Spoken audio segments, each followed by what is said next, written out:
Jakarta traffic isn't just an annoyance. It's Yeah.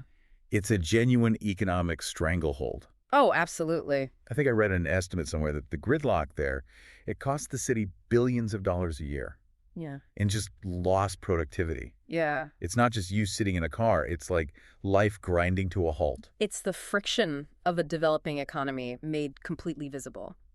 And for decades, the only way to really slice through that was the GoJek.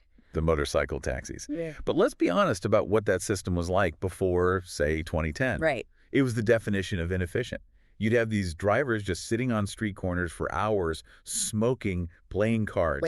Just waiting for a single fare. Exactly. And if you were a passenger, you had to walk to that corner. You had to haggle over the price, which was never standard. And, just hope the helmet wasn't gross. It was a high-friction, low-trust marketplace. But, where most people just saw chaos, Nadia McReam saw a logistics network that was just waiting to be digitized. And that's what we're getting into today. We are doing a deep dive into GoJek.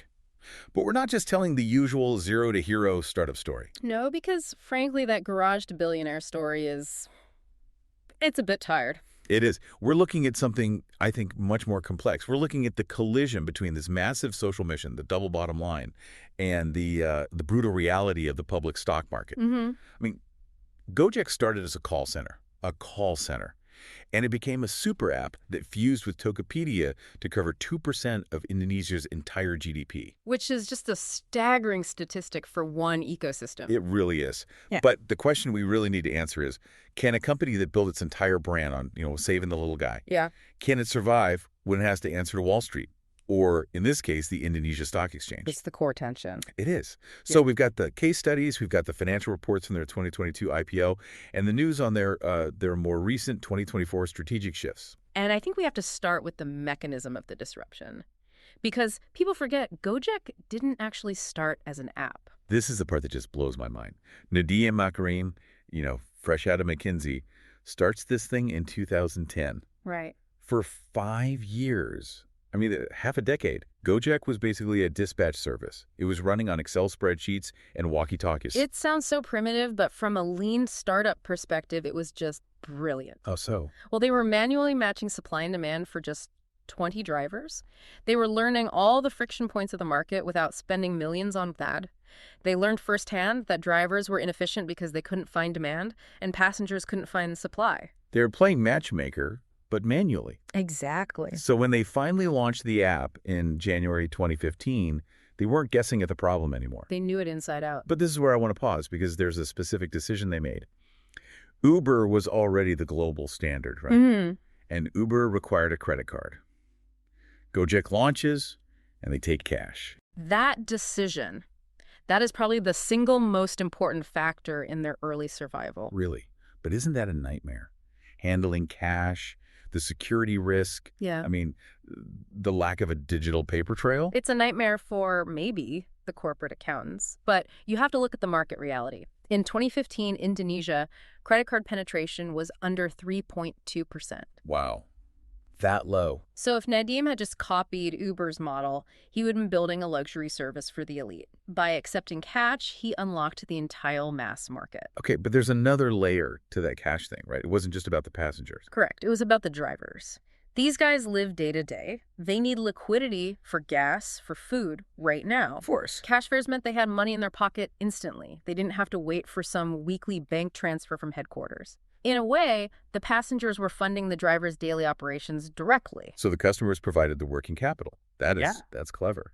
So the app just explodes. You have the sea of green. These green jackets are suddenly everywhere. But then they start doing things that I think to a Western listener sound totally incoherent. Right. They launch GoRide, then GoSend for packages, then GoFood. Okay, fine. Mm-hmm. That all makes sense. But then Go Massage.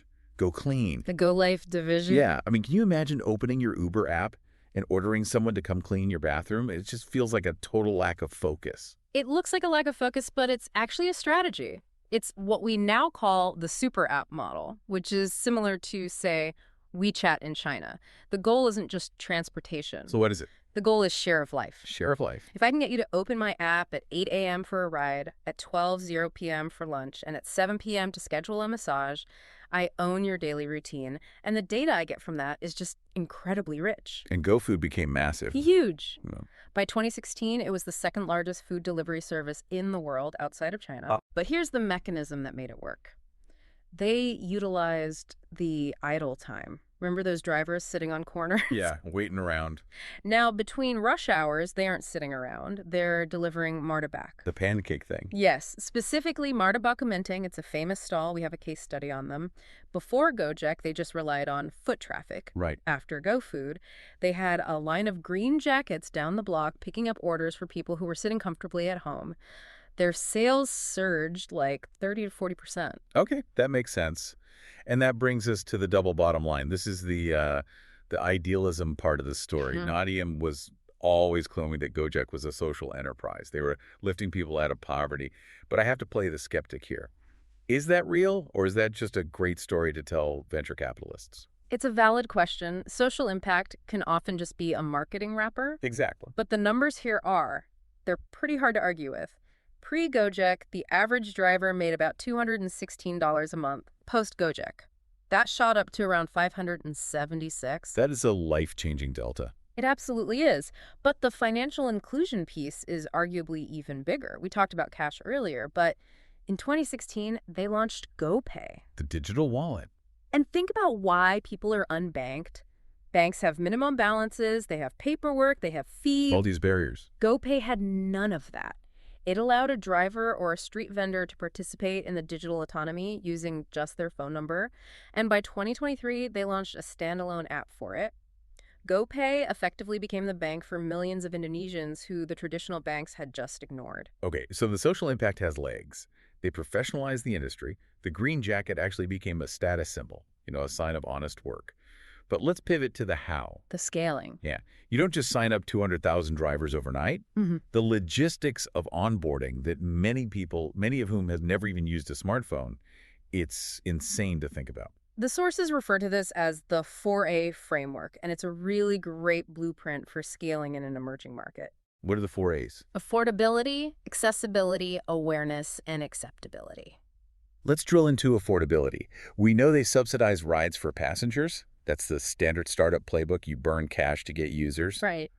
But they also subsidize the drivers. And this is the critical piece. Most GoJek drivers did not own a smartphone in 2015. They just couldn't afford the upfront cost. So GoJek struck deals to provide cheap Android phones on installment plans. So they acted as a lender. Pretty much. They deducted tiny amounts from the driver's daily earnings. They lowered the barrier to entry to almost zero. Wow. So if they had just waited for drivers to buy their own phones? They never would have scaled. It would have taken years. Okay, what about awareness? This is the genius of the green jacket. By mandating the uniform, every single driver became a moving billboard. I never thought of it that way. In a city with traffic like Jakarta, you're just staring at these jackets for hours a day. It created this perception of ubiquity before they were actually ubiquitous. It signaled, we are everywhere and we are reliable. And acceptability, that has to be about trust, right? Yes. Getting on a stranger's motorcycle is risky. So GoJek introduced insurance, they vetted drivers, and they even launched LadyJek for female passengers who only wanted female drivers. They had to culturally engineer trust into the system. So they have the growth, they have the trust. But success attracts sharks. And in this case, the shark was Grab. Backed by SoftBank. With very deep pockets. The burn rate war. I was looking at the numbers. At the peak of this thing, rides were costing, 5,000 rupiah? Which is about 37 cents. It was economically irrational. Completely. Both companies were just setting money on fire to try and bleed the other one out. And this is where that social mission starts to show some cracks. You can't be the benevolent savior of the driver when you're in a deathmatch with a competitor.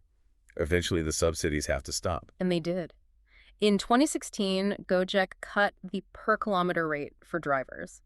And the reaction was immediate. Mass strikes. Thousands of drivers in Yogyakarta and Jakarta just turned off their apps and took to the streets. It's the classic gig economy story turn. The partners suddenly realized they are just at the mercy of the algorithm. Right.